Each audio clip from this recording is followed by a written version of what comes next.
All right. Well, I took out my dither because the fry are now free swimming. I'm gonna guesstimate. Excuse me. So there's about three, maybe 400 fry in here.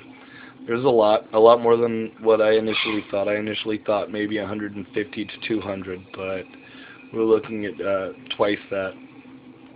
Um, the male is, doing his job, making sure nobody messes around. The female's kind of moving them around from spot to spot, kind of trying to keep them together. But you can see there's fry right here swimming around, and then I'm going to back up and show you that's all the way over there.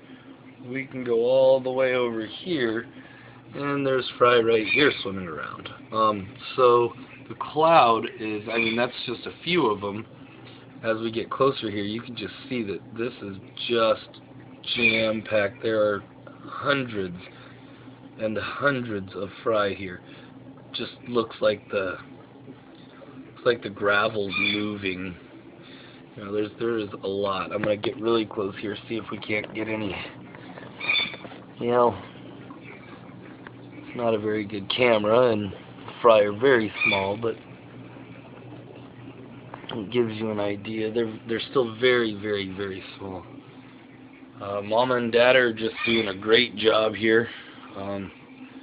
Excellent parents. The first time, I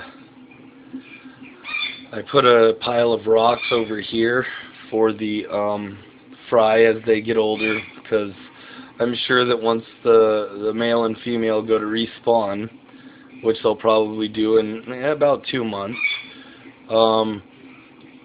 basically all these babies are going to be considered predators, which they will be, of the smaller fry in most cases. So they will try to eat the small fry, which means the parents will defend them and in turn eat their first batch of fry. So I put those rocks over there in kind of the strong will survive type deal. I'm hoping to see 10, 12, maybe 15 of these guys get to about the 1.5 inch mark. So I can sell them or move them into another tank. And the rest of them will just become food for the parents, good nutrition. And then their next batch will be food for the initial siblings. But ideally, I'm just going to have, whatever survives in here, whatever doesn't, doesn't. If somebody wants fry at any point, I'll probably have them like forever now, because these guys breed like convicts.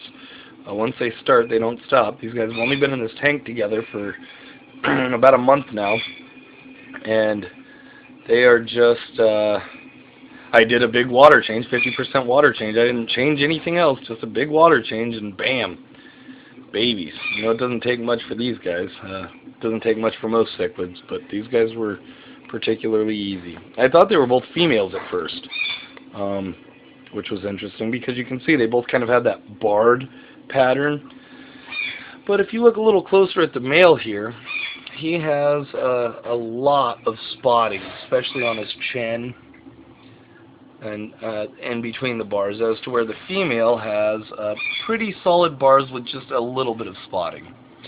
So I thought that the male was a female, so I thought I had a pair of lesbian fish here, thinking that they were going to they thought they were taking care of babies, but they weren't, because it wasn't possible. Well, turns out I was wrong. Anyways, I'll just give you a minute to just kind of look at the fish without me talking, and then I'll end the video here. The male and the female right there, and you can see the big old cloud of fry underneath. I wonder if I go from down to up. Oh yeah, that gives you a pretty good perspective of how many fry there are. You see that? And the closer to the bottom I get, the thicker the swarm gets. I mean, that's not just fuzzy crap in the screen. That is a whole bunch of fry right there. Just loads and loads of fry. Alright, anyway, one last look at Mommy and Daddy doing what they do best.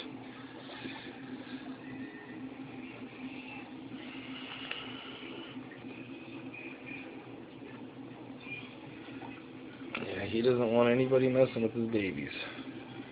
Alright. Thanks for watching.